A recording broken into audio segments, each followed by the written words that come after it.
নমস্কার বন্ধুরা, food divine বাংলাতে তোমাদের সকলকে অনেক অনেক স্বাগত জানিয়ে আজকে রেসিপিটা আমি শুরু করছি।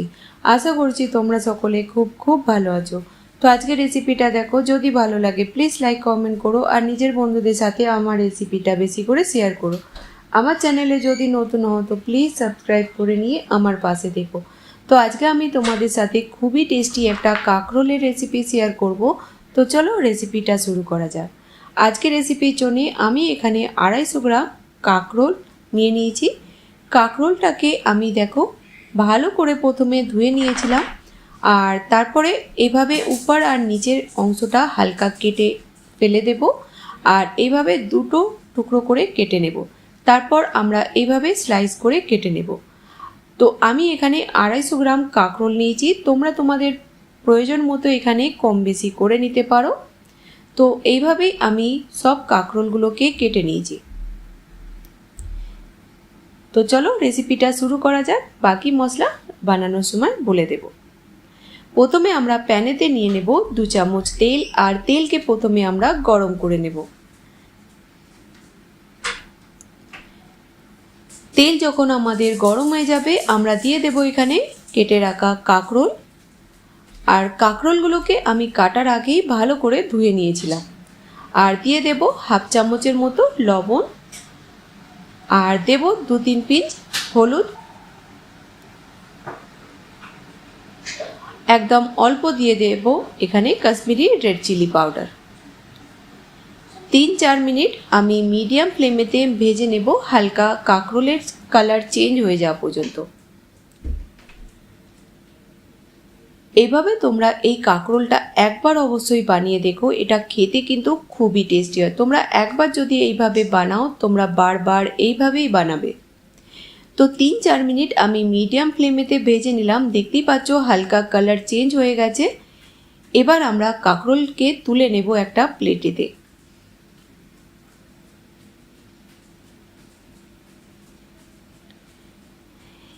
প্যানেতে নিয়ে নেব 3 চামচ তেল, আর তেলকে প্রথমে আমরা গরম করে নেব। তেল যখন গরম হয়ে যাবে দিয়ে দেব এখানে 1 চামচ 5 ফোড়ন। 5 ফোড়নকে আমরা ভালো করে প্রথমে ভেজে নেব। 5 ফোড়ন যখন আমাদের ভালোভাবে ভাজা হয়ে যাবে আমরা দিয়ে দেব একটা মিডিয়াম সাইজের পেঁয়াজকে ছোট ছোট টুকরো করে কেটে। গ্যাসের ফ্লেমটা আমরা মিডিয়াম হাই করে পেঁয়াজের কালার চেঞ্জ হয়ে যাওয়া পর্যন্ত ভেজে নেব। পেঁয়াজের কালার যখন হালকা চেঞ্জ হয়ে যাবে আমরা দিয়ে দেব 2টো কাঁচা লঙ্কা ছোট ছোট টুকরো করে কেটে। সাথে আমরা দিয়ে দেব 1 চামচ আদা রসুনের পেস্ট। আদা রসুন দেওয়ার পর আমরা আরও 1 মিনিট পেঁয়াজের সাথে ভেজে নেব। আদা রসুন আমাদের ভাজা হয়ে গেছে। এবার আমরা গ্যাসের ফ্লেমটা লো করে দেব, আর দেব ড্রাই মশলা।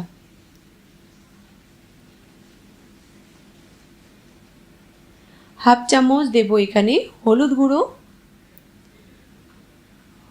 1 চামচ দেব এখানে কাশ্মীরি রেড চিলি পাউডার। এটা বেশি ঝাল নয়, কিন্তু এতে কালারটা খুবই ভালো আসে।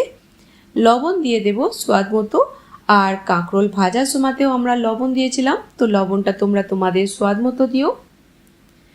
30 সেকেন্ডের জন্য আমরা মশলা দেওয়ার পর ভেজে নেব।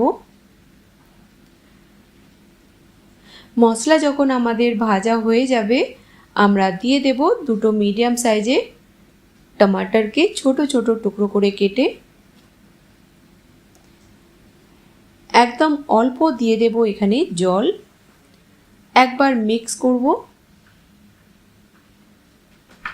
গ্যাসের ফ্লেমটা একদম আমরা লো করে দিয়ে ঢাকা দিয়ে দেব 2 থেকে 3 মিনিটের জন্য, যতক্ষণ না টমাটার আমাদের ভালোভাবে সফট হয়ে যাচ্ছে।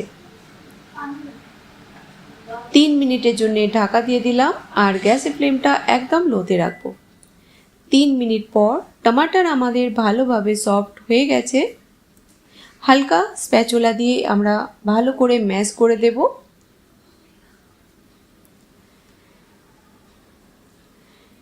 গ্যাসের ফ্লেমটা হাই করে দেব এবার।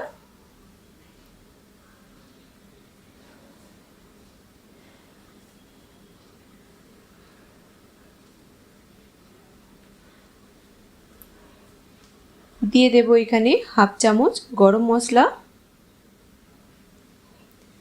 আর দেব 1 চামচ আমচুর পাউডার আর দিয়ে দেব এখানে ভেজে রাখা কাঁকরোল।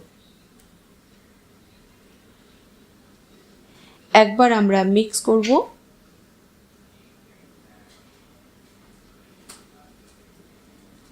একবার ভালো করে মিক্স করে নেওয়ার পর জল দেব এখানে হাফ কাপেরও কম, একদম অল্প আমরা জল দেব যাতে কাঁকরোলটা আমাদের ভালোভাবে সেদ্ধ হয়ে যায়।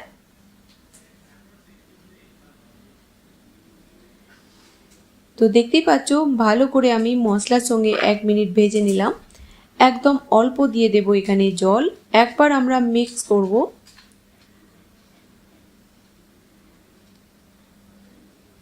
দিয়ে দিলাম ধনেপাতা কুচি। গ্যাসের ফ্লেমটা আমরা লো মিডিয়াম করে ঢাকা দিয়ে দেব 4-5 মিনিটের জন্য, যতক্ষণ না কাঁকরোল আমাদের ভালোভাবে সেদ্ধ হচ্ছে।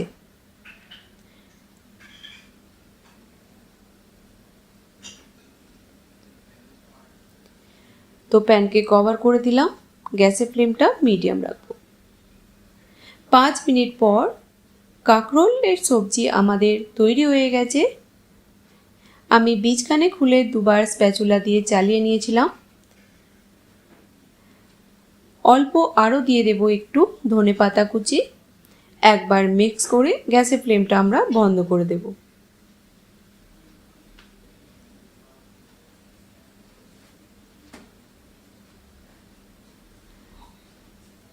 তো গ্যাসের ফ্লেমটা আমি বন্ধ করে দিলাম। আমাদের খুবই টেস্টি কাঁকরোলের সবজি তৈরি হয়ে গেল। আমরা এটাকে সার্ভ করে নেব একটা প্লেটেতে। আর দেখতেই পাচ্ছ এটা দেখে কতটা বেশি টেস্টি মনে হচ্ছে। বিশ্বাস করো এটা খেতেও কিন্তু খুবই টেস্টি হয়।